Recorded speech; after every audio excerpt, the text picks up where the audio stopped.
the obvious question is, how does it feel to be on the road again? Well, Felt almost this like it did 30 years ago. yeah, this weekend is a little different. Now we're coming, according to Ray. I don't know where you're based out of, but we're coming your way, supposedly, right? He's in Houston. He That's it. is in Yep, Houston. Oh my that's it. goodness. So Are you in Okay. the Woodlands, Joe? I'm not in the Woodlands because only people with money live there. But I'll make the drive for the ride. Yeah, hey, I like that. Oh How boy. what did the hurricane do to you? Just knock your power out? Anything else Yeah, happen? and really for 24 hours. Yeah. We had you know a situation. The Texas grid sucks. Let's put it that Yeah. Yeah, it's been struggling. All these people moving there, you know. and my brother and my son both are still without power, so they've been coming Mm. over every so often, take a nap under the fan and Yeah. recharge their, Yeah. Yeah. Woo. Yeah, it's hot down there. I know, so that's tough. We've got some friends and fans in that area. They're asking if our show is still on. We're down in Texas City Mhm. Saturday night, and I know they just got power back yesterday, I guess. So we'll see what happens. Well, what they say, the good Lord willing and the creek don't rise. In Right. our case, it's, the good Lord willing and the wind don't blow, Yeah. Yeah. Okay, Yeah. let's start this from the top. Guys, again, you're on the road. Is it still as much fun as it's always been? Well, I always like to say we get out there and laugh a lot and play a little bit of music. But the truth is, yes, it's fun. We've always had a great time on the road Yeah. together as a band, playing, singing, and traveling. We laugh a lot, uh, Mhm. cut up, and just have a great time because we're certainly not making a lot of money, so we better be doing something. And Uh, laughing and having fun is part of why we do this. So it's great. Yes. and lately, I would say we've streamlined our touring efforts by all of us putting our heads together collectively and finding a cheaper way to travel.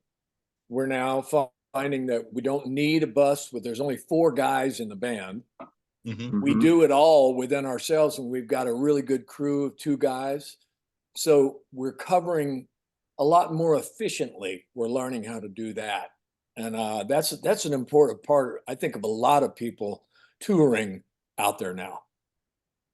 Yeah, but even back in the day, Joe, we were still lean and mean. We were always kind of a 4 piece. We did add a piano player later on, but our crew was small. Everybody wore a couple hats, Our front of house was the tour manager and production guy. We're maybe one less person than we had back in the day, but yeah, we still enjoy it. We're fortunate we have other projects, so we use this, whatever income we make, and we're playing some really good shows. We just put it back into the business. It's if you want to get out and tour for these young guys, then you've got to think about social media. You've got to think about PR. You have to think about travel expenses. I mean, it's costly to get out there on the road and do it. Even in the way we do. Our young guy left today in a box truck, from Tennessee on the way to Texas, and he'll drive all day. We'll meet up with him tonight. Then we fly most days. We get a Suburban, like Ray said. We don't mind hanging out. We don't all need our own Suburban yet, so we're all we still ride together and have a good time, and we look forward to it. As the way it should be. We had a kind of special anniversary year this year. Uh, Movie 8 Seconds, and your invaluable contribution, musical contribution to the movie. Are you all feeling at all sentimental right now about that? that You know, I tell you, I watched that movie not long ago. It's a tender love story, all the way to the end. It was pretty sweet. And I love to tell people we're actually in the movie, Joe. 8 seconds. We're in there for about 6 seconds, but that's the way it goes in Hollywood. But better Yep. than being on the cutting room floor. But yeah, that was something we really wanted to do. Management. We were playing about 200 shows a year back in the '90s, and they were wearing us out. You know, if you're having some success, you could play and go and do a lot of fun things. But this is something we all really wanted to do. We wanted to be part of the movie. We thought that's a little bit of legacy that'll live on. You know, we got to shoot with Luke Perry for about 16 hours for that 6 seconds that we're in the movie, but it was fun. It was something different, and you know, we're still proud of the music, of course, and glad that we got to be a small part of the movie. Thinking back, And it was. Oh, sorry. Go right. Go ahead. no, I was just going to say, yeah, we, like you said, we were movie stars. We left, we left the movies wanting more of us instead of less. I was just going to say, from the performance standpoint of view, it's kind of surreal. We were on a set that was built in, was it a Ramada Inn, guys, or something? Like a off in the San interstate Antonio. in San Antonio. Yeah, we Yeah, weren't anywhere near a real Glamour. We're ceremony being supposed to be given. in Las Vegas at the national finals, but through the beauty and magic of Hollywood, it was on a Ramada Inn off the interstate in San Antonio. But yeah, it was crazy. It was fun. Movie the song- business Oh, movie business is just like the music business. It's all glamorous. It's you enter through the kitchen, and you you exit through the eat. kitchen. Yeah, you don't get to eat with the guests. They give you a sandwich from Subway. That's how it works. Now, you've obviously maintained a following, a long audience over the years. Are there some songs that you're surprised, however, that maybe the crowd will call out for, like, oh gosh, people still remember that one? Every night there are several that we don't do, and there's always someone that wants one of those songs. It seems like, they have their favorites. Fortunately, we have a few others that are their favorites as well, but we get that a lot. Of course, with social media, we get a lot of requests on there as well. But it's good. I mean, it's amazing that our first single, "Can I Count on You," was our first little hit, simple country song, still one of our most requested songs 3 decades later. That's surprising to me. It wasn't our biggest hit at all, but it's probably one of the fan favorites. Also, I think it's interesting to watch them go, wait a minute, this is the actual three guys that were there all those years ago. These are the same ones out there now, and then Terry introduces us each during the show, testifying that it is exactly that. Plus, we carry a steel. We might be the only band from the '90s with the original members. I think we really are. I don't think there's one band that has all the members for sure. So that's unusual for bands. Once they get back together, it's usually not the same lineup as something, or depending on how long, it can be just the bus driver from the band. It's not even an original member at all. Tribute band. The tribute band. Yeah. I told the guys maybe we should just be, bill ourselves as the McBride the Ride tribute band. Those are so popular. Joe. They are. Well, there was a period in the 70s and 80s, I don't know if this still happens, where I would go to review like the Four Tops or the Temptations or the Four Seasons. And it would turn out, well, no, this wasn't the original lineup. Like one guy who had once played the drums. Right. They bought the rights to the name. That's it. Yeah. That happens a lot, Joe. We were discussing that. There are several bands, like you're saying, especially from the '70s, they've just signed off the name. They don't even tour. They've let someone else go do it and still get some royalties from it. Even, it's crazy. Whoever was smart enough to lock down that trademark that name, Yeah, I remember going out and I remember playing with a band. Actually, went out and as an employee. And the people would come up and they said, no, you need to come to the signing desk with us. And I would sit out there at the signing desk and people would come through and they go, now, are you real?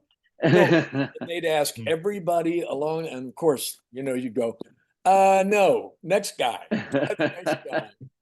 Yeah, I just got a message that said, tell you boys hello from our friend Lyle Levitt. I've been texting with Lyle.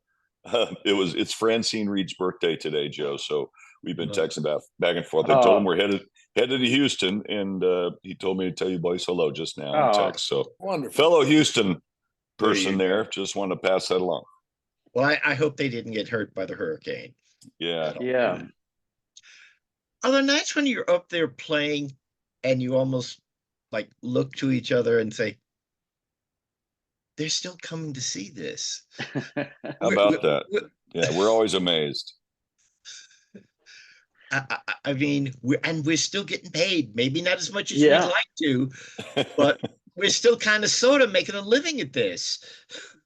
Yeah, we're fortunate for guys who still want to play and be creative. And somebody was asking me in an interview, "How's it going out there?" I said, "Well, it's 60-year-old guys singing 30-year-old songs and people showing up to hear it. It can't be any better than that, really. I mean, No. we didn't know what we were getting into. Fortunately, that '90s era is just so popular. People still longing for some of that music from back in the day because it's changed in their minds, and it has. It evolves, as you well know, Joe. Music goes through periods every decade or so, and that just happened to be a strong decade. A lot of those artists are some of the favorites from the last. For us, growing up, it was Haggard and Jones and Ray Price and whatever you grew up on that era, and then it ended. It kind of went pop for a while. Kenny Rogers came along, Barbara Mandrell, Crystal Gayle, Eddie Rabbit, all those crossover tunes. So it started changing. People went, I don't, it's not country. That was back in the '80s. People were already complaining. And then '90s, we put our own spin on what we thought traditional music was, but it was really a little more contemporary, So it all evolves, but for whatever reason, that decade stuck, and people still want to show up and pay to come see it and hear it and sing along, and we're glad that they do. I think back in 2002, when we did the Amarillo Sky record, I think that we all went away from that going, wow, has radio changed? Wow, has the music model changed with technology? And then I think this time around, it put us with a different set of expectations this time around than we had in the '90s. Everything was a gift and a blur, and everything we had this huge machine around us pushing us along, and we just were in a tunnel, so to speak, doing our thing and trying to keep our artistry alive. And in this time, we're much more in control of everything that we want. So there's a huge difference out there in our expectations this time. And Well, that's now why maybe- Go we ahead. recorded this Amarillo Sky, this live version of Amarillo Sky, because we did record it in 2002. That was the name of the project. And that song, I found it sifting through some CDs of songs that were pitched to us by publishers in Nashville to record, because we were going in to record this album. And that song stuck out to me on this CD cover. And I was riding with Billy to the session, and I looked at the CD cover and caught my attention and put it in the CD player, and the song just jumped out. And I said to Billy, I said, man, that sounds like a hit right there. So we played it for Terry and Matt Rawlings, who was, we were at his little studio he was producing the record. They both loved it too. The last verse wasn't quite right. So we found out Big Kenny and John Rich had written the song, Big and Rich, who weren't big and rich at the time. Like we said, they were small and poor. But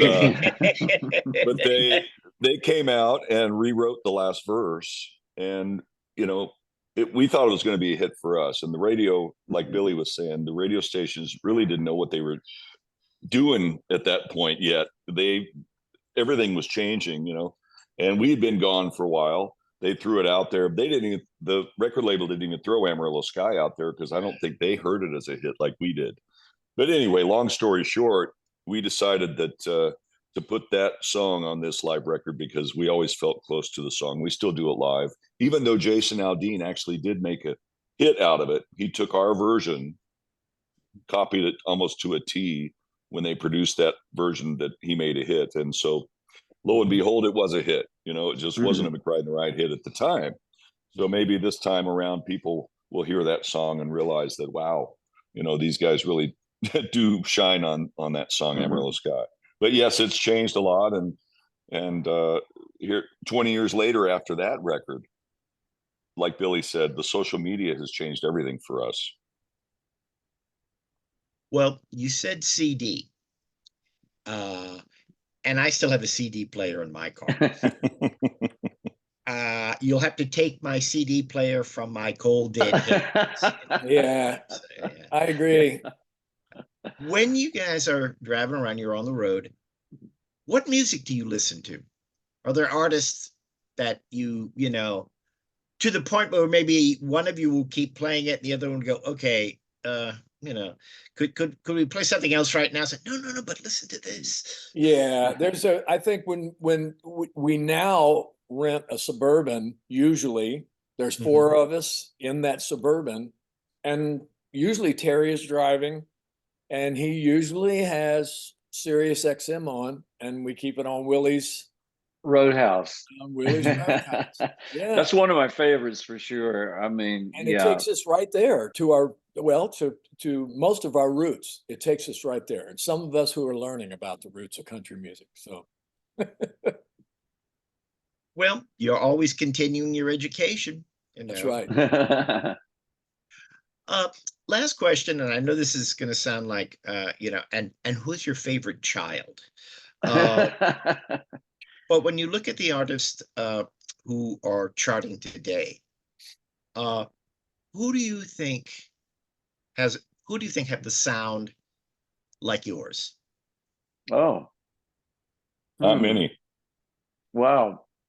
There are a few Not guys many. trying to, I mean, we had this discussion years ago about, everybody was complaining, classic country's gone. And I thought, well, it's gone for now, but it'll change. But it's going to take a young artist to do it. Can't be old guys bitching about it. It's going to have to take a natural, uh, grassroots sort of approach. And that's kind of what I started noticing in Texas. I wrote with Cody Johnson early on, uh, Josh Ward, a lot of these younger guys in Texas were really traditional based sort of artists. They were really keeping it country, when it really wasn't the popular thing on radio. But I'll be darned if it hasn't come back around now in a lot of ways towards that. There's always going to be a variety. Right now, probably a broader range of artists than ever before. Once Chris Stapleton showed up, labels didn't know what the hell to do. This guy doesn't sound like anybody we have, and he certainly doesn't look like anybody we have, but people like him. What are we going to do? Well, we got to get a few more guys like that. We got to get some burly guys now. We got to get gruff singers, and they did. They've gone out there.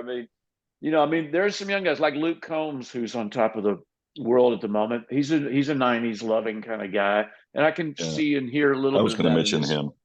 in his songwriting and production. I can hear it.